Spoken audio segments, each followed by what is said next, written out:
नमस्कार, आप सभी का स्वागत है आपके अपने यूट्यूब चैनल तथागत एडुजोन पर। उत्तर प्रदेश समीक्षा अधिकारी और सहायक समीक्षा अधिकारी परीक्षा के जो पुराने प्रश्न पत्र थे उनको हम देख रहे हैं, ठीक है। तो इसी क्रम में 2014 की जो प्रारंभिक परीक्षा हुई थी उसके सामान्य हिंदी वाले प्रश्न को आज हम देखते हैं। तो पहला जो प्रश्न है वो कह रहा है कि कौन सा शब्द घोड़ा का पर्यायवाची नहीं है। तो कौन सा है? वाजी, तुरंग, शार्दुल है। तो इसका शार्दुल जो है ये घोड़ा का नहीं है। शार्दुल घोड़ा शब्द जो है घोड़ा का पर्यायवाची नहीं है, जबकि बाज, तुरंग और है घोड़ा के पर्यायवाची शब्द हैं। शार्दुल का पर्याय सिंह होता है। शार्दुल के अन्य पर्यायवाची शब्द भी जैसे मृगराज, केसी, नाहर, केहर आदि जो हैं ये शार्दुल के हैं। फिर मीनाक्षी का पर्यायवाची शब्द कौन सा है? तो ए और बी दोनों दे रहा है। सुंदरी और दुर्गा के लिए दोनों के लिए मीनाक्षी शब्द प्रयोग किया जाता है।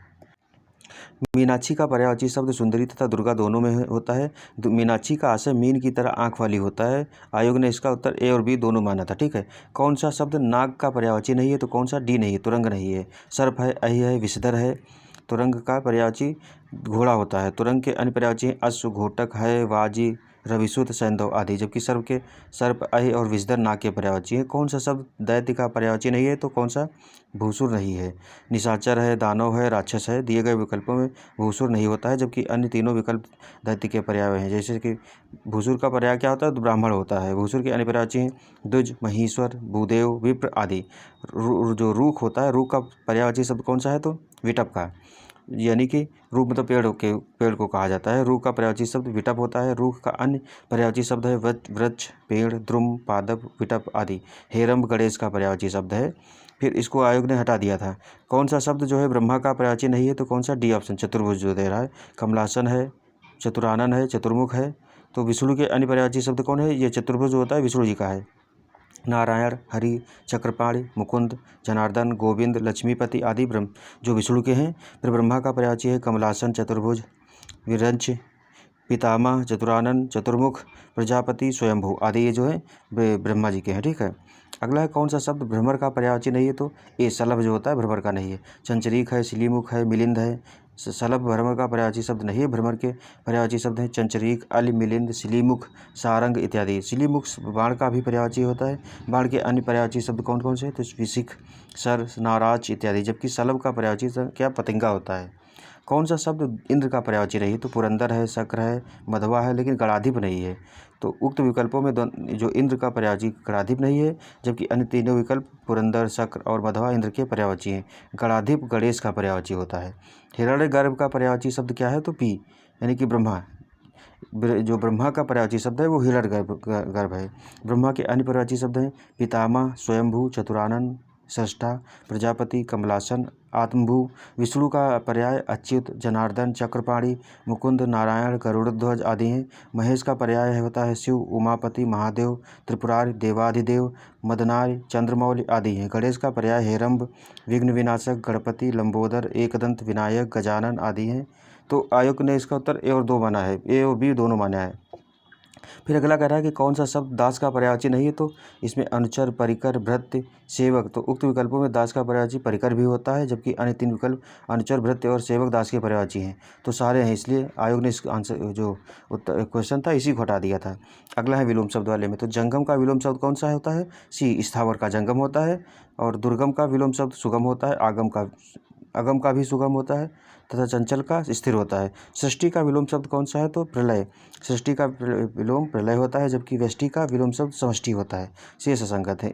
इत्क्षिप्त का विलोम कौन सा है? तो अनिक्षिप्त दिया है, अभिक्षिप्त दिया है, और कौन सा दिया है? परोक्षिप्त। तो अनिक्षिप्त जो होता है, ईप्सित का विलोम शब्द अनिप्सित होता है। तो अगला है साहचर्य का विलोम शब्द कौन सा है? तो अलगाव है। साहचर्य का विलोम अलगाव होता है। असहयोग का विलोम सहयोग होता है। वैमनस्य का विलोम सौमनस्य होता है। विराट का विलोम शब्द है तो डी, क्षुद्र। विराट एक विलोम क्षुद्र होता है। जो विराट का है विलोम का, यानी कि विराट का विलोम क्षुद्र होता है। बृहत का लघु होता है। छोटापन का बड़ापन होता है। सब स्पृश्य का विलोम शब्द कौन सा है? तो डी, अस्पृश्य है। उसके बाद है अज्ञ का कौन होता है? तो विज्ञ होता है। ये वाला अज्ञ विज्ञ काफ़ी कन्फ्यूज करने वाला रहता है, ठीक है। अज्ञ का विलोम शब्द विज्ञ होता है। सर्वज्ञ का विलोम अल्पज्ञ होता है। गौरव का लाघव होता है। लघु का विलोम दीर्घ होता है। इसी प्रकार लघुता का दीर्घता होता है। बहिरंग का कौन सा हो जाएगा? तो अंतरंग हो जाएगा। अगला है ग्रस्त का विलोम शब्द कौन हो जाएगा? तो सी, मुक्त हो जाता है। ग्रस्त का विलोम मुक्त होता है। ग्राह्य का होगा अग्राह्य। लुप्त का होता है प्रकट, और इसी प्रकार मुक्त का पद्ध होता है। वाक्यों में वर्तनीय शुद्धियाँ दे रहा है। तो निम्नलिखित वाक्यों में से शुद्ध वाक्य कौन सा? डी, मेरे घर के पास हलवाई की एक दुकान है। इसमें बाकी जो दिए हैं ये गलत दिए हैं, ठीक है। तो अगला इस ये उपयुक्त चारों विकल्पों में से शुद्ध वाक्य है मेरे घर के पास हलवाई की दुकान है। निम्नलिखित वाक्यों में शुद्ध वाक्य कौन सा है? तो ये भी डी दे रहा है। श्री कृष्ण के अनेक नाम है, देखो इसमें अनेकों दिया, अनेकों नहीं होता है। भगवान श्री कृष्ण के अनेकों, फिर यहाँ अनेकों नहीं होता, अनेकों नहीं होता है, यूज किया जाता है, अनेक यूज किया जाता है, ठीक है। निम्नलिखित वाक्यों में शुद्ध वाक्य कौन सा है? तो बी, देखो फूलों पर भौरे गुंजार कर रहे हैं, भिनभिना रहे हैं, भौरे भिनभिनाना नहीं होता, भिनभिनाती मक्खियाँ भौरे गुंजार करते हैं। फिर अगला है कि निम्नलिखित वाक्यों में शुद्ध वाक्य का है? तो उसकी शंका का समाधान हो गया है, तो उसकी शंका का समाधान हो गया है। बाकी कह रहा है अब उन्हें अब शंका, इस तरीके ये वाक्य बोलने में शुद्धि है, इस तरीके हम देखते हैं। शुद्ध संयुक्त वाक्य का उदाहरण कौन सा है? तो मुझे परीक्षा देनी है और मैं गोरखपुर जा रहा हूँ, ठीक है, ये संयुक्त वाक्य हो गया। संयुक्त वाक्य में दो वाक्य जो होते हैं तो एक दूसरे पर आश्रित नहीं होते, लेकिन ये मिला दिया जाता है। और मिश्रित वाक्य में जो हम देखते हैं एक मेन वाक्य होता है, एक उपवाक्य होता है, उस पर तो आश्रित वाक्य जिसको बोलते हैं। निम्नलिखित में से शुद्ध वर्तनी वाला शब्द कौन सा है? तो सी ऑप्शन जो क्लेश दिया है, ये वर्तनी वाले बहुत कंफ्यूज करते हैं, इसका कौन सा? क्लेश होता है शुद्ध, ठीक है। निम्नलिखित में से शुद्ध वर्तनी वाला शब्द है तो श्रृंगार, श्रृंगार ये वाला श्रृंगार होगा, ठीक है। ना ही ये होगा, ये भी नहीं होगा, और ये तो बिल्कुल नहीं होगा। श्रृंगार आधा सरा और नीचे री वाली रा रहेगी, ठीक है। निम्नलिखित में से शुद्ध वर्तनी वाला शब्द कौन सा है? तो इसका उज्ज्वल होगा, उज्ज्वल नहीं ना, उज्ज्वल होगा। देखो डबल जा पूरा नहीं रहेगा, ठीक है, उज्ज्वल वहाँ पर ही डबल जा रहेगी, इस तरीके से हम देख रहे हैं। फिर निम्नलिखित में से शुद्ध वर्तनी वाला शब्द कौन सा है? तो बी, हिरण्यकशिपु होता है। जो हम शुद्ध वर्तनी इसकी लिखे थे, हिरण्यकश्यप जिसको हम बोलते हैं, उसको लिखा जाता है हिरण्यकशिपु, इस तरीके से ध्यान रखिए आप। फिर अगला है कि निम्नलिखित में से शुद्ध वर्तनी वाला शब्द कौन सा है? तो ए, कवयित्री होता है। कवित्री नहीं होता, ना कवित्री होता है, कवयित्री होता है। अनेक शब्दों के लिए एक शब्द दे रहा है, तो कनिष्ठिका और मध्यमा के बीच की उंगली जो होती है उसको अनामिका कहते हैं। तो अनामिका का कौन सा? ये डी वाला ऑप्शन जो है। देखो यहाँ वर्तनीय शुद्ध दे दिया है, इस वजह से और कन्फ्यूज कर रहा है। तो एक क्वेश्चन में दो क्वेश्चन सीधे सीधे पूछ ले रहा है। जिसके पेट में माँ ने रस्सी यानी कि बांधी हो उसको दामोदर कहते हैं, तो कौन सा इसका? डी सही हो जाएगा। फिर है पीछे पीछे चलने वाला, ये कौन हो जाएगा? तो बी, अनुगामी हो जाएगा। पीछे पीछे चलने वाला वाक्यांश के लिए एक शब्द कौन सा? अनुगामी है। आयोग ने इस प्रश्न का उत्तर ए और बी दोनों माना है, क्योंकि अनुचर भी होता है जो अनुचर मतलब किसी का पीछे चलता है या किसी के बताए रास्ते पर चलता है। जिसकी कोई कीमत ना हो सके, वाक्यांश के लिए एक शब्द कौन सा है? तो बी, अमूल्य। जिसकी कोई कीमत ना हो सके, एक शब्द है अमूल्य। जो बहुत कीमती हो उसे बहुमूल्य कहा जाता है। थोड़ा नपातुला भोजन करने वाला उसको क्या बोलते हैं? सी, मिताहारी, ठीक है। थोड़ा नपातुला भोजन करने वाला वाक्यांश के लिए उपयुक्त शब्द है मिताहारी, जबकि कम खर्च करने वाला मितव्ययी कहलाता है। गुरु के समीप रहकर अध्ययन करने वाले के लिए क्या शब्द है? तो अंतेवासी बोलते हैं इसको। गुरु के समीप रहकर अध्ययन करने वाला शिष्य के लिए एक शब्द है अंतेवासी। इसी प्रकार जो विद्या को चाहने वाला हो विद्यार्थी, गुरु का अनुकरण करने वाला शिष्य होता है। अगला जो है क्वेश्चन, जिसके हृदय पर आघात हुआ हो उसको क्या बोलते हैं? तो बी, मर्माहत। जिसके हृदय पर आघात हुआ हो वाक्यांश के लिए मर्माहत शब्द होता है। जो अपने पद से हटाया गया हो के लिए उपयुक्त क्या होगा? तो डी, पदच्युत बोलते हैं इसको। जो अपने पद से हटाया गया हो के लिए उपयुक्त शब्द होगा पदच्युत। जो अपने पद का दुरुपयोग करता है उसे पदभ्रष्ट कहते हैं। फिर जिसे किसी वस्तु की स्पृहा न हो उसको बोलते हैं बी, निस्पृहा। तो जिसे किसी वस्तु की स्पृहा ना हो उसे बोलते हैं निस्पृहा।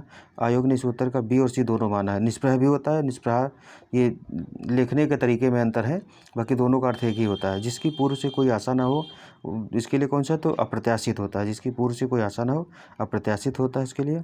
मक्खी शब्द का तात्पर्य क्या है? तो तत्सम स्वरूप क्या है? तो ये मच्छिका हो जाता है। हल्दी का तो हरिद्रा होता है। हुलास का क्या होगा? तो उल्लास होता है। उल्लास जिसको कहते हैं उल्लास का तत्सम रूप उल्लास होता है। हंसी का होता है हास्य। नारियल शब्द का तो नारिकेल कहा गया, ए, नारिकेल होता है। फिर नारियल शब्द का तत्सम रूप नारिकेल होता है। आयोग ने इस प्रश्न का उत्तर ए और सी दोनों माना है। नारिकेल भी माना है और नारिकेल भी माना है, ठीक है। सिंह शब्द का तत्सम रूप क्या है? तो सी, श्रृंग होता है। सिंह शब्द का तत्सम रूप श्रृंग होता है। शेष विकल्प असंगत है। निम्नलिखित में से कौन सा शब्द तद्भव नहीं है? तो कौन सा? गिरस्ती जो है यानी कि साएँ जो है ये तद्भव नहीं है। द्वार, गिरस्ती, पाँव ये सारे जो हैं तद्भव शब्द हैं। एकल शब्द का तद्भव रूप क्या है? तो अकेला होता है।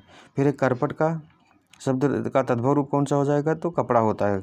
कपड़ा का करपट होता है, ठीक है। इस तरीके कैवर्त का शब्द का तद्भव रूप क्या हो जाएगा? तो बी, केवट। केवट को कैवट कहते हैं। फिर है गृध्र का तद्भव रूप हो जाएगा तो डी, गीध होता है।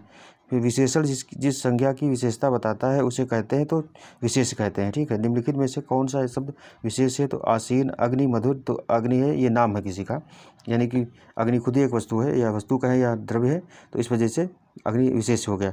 ठंडा पानी ठंड पैदा करता है, इस वाक्य में कौन सा विशेष शब्द है? तो सी जो है पानी। पानी क्या है? तो ठंडा पानी ठंड पैदा करता है।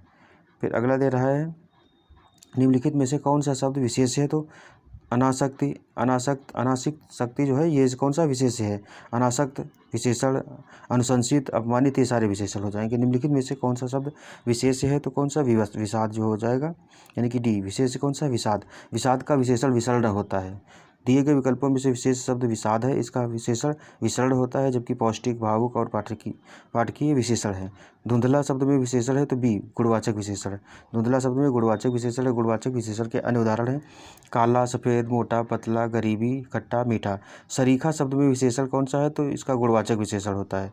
सरीखा में गुणवाचक विशेषण है। गुणवाचक विशेषण जिस विशेषण से किसी संज्ञा या सर्वनाम का गुण, दोष, रूप, रंग, आकार, प्रकार, संबंध, दशा आदि का पता चले उसे गुणवाचक विशेषण कहते हैं। वह नौकरी का नहीं, यानी कि वह नौकर नहीं आया, तो इसमें कौन सा विशेषण है? सार्वनामिक, मतलब वह की बात कह रहा है ना, इसलिए। फिर क्या करें? वह सार्वनामिक विशेषण है। संज्ञा के बदले जो शब्द आता है उसे सार्वनाम कहते हैं। वह, वे, मैं, तुम आदि। जबकि जो सर्वनाम शब्द संज्ञा के पहले आकर संज्ञा की विशेषता बतलाते हैं उसे सार्वनामिक विशेषण कहते हैं। फिर कह रहा है तीसरा शब्द में विशेषण कौन सा है? तो क्रमवाचक विशेषण है। तीसरा, चौथा, पहला, ये क्रमवाचक हो जाएंगे। तीसरा शब्द में क्रमवाचक है, पहला, दूसरा, तीसरा आदि। जबकि गणनावाचक में 1, 2, 3 हो जाएगा। आवृत्तिवाचक में दोगुना, तिगुना, चौगुना, इस तरीके से आवर्ती सूचक हो जाते हैं। जो छठा 60 नंबर क्वेश्चन है, चौथाई शब्द का विशेषण कौन सा है? तो डी अपूर्णांक बोधक। मतलब ये पूर्ण नहीं बता रहा, 4 मतलब 4 हो गया। अगर चौथाई करा तो 1/4, तो ये पूर्ण बोधक नहीं है। चौथाई शब्द में अपूर्णांक बोधक विशेषण है। अपूर्णांक विशेषण जो होते हैं जिससे पूर्ण संख्या के किसी एक भाग का बोध हो उसे अपूर्णांक बोध कहते हैं, जैसे 2.25, 10.5, चौथाई इत्यादि। तो इस तरीके से 2014 वाले जो क्वेश्चन पेपर थे ये हमने सारे देख लिए। अब अगला हमारा जो क्वेश्चन पेपर रहेगा वो जो 2013 का हुआ था उसको हम देखना शुरू करेंगे, ठीक है। तो आज का लेक्चर हमारा यहीं तक था। धन्यवाद। जय हिंद, जय भारत।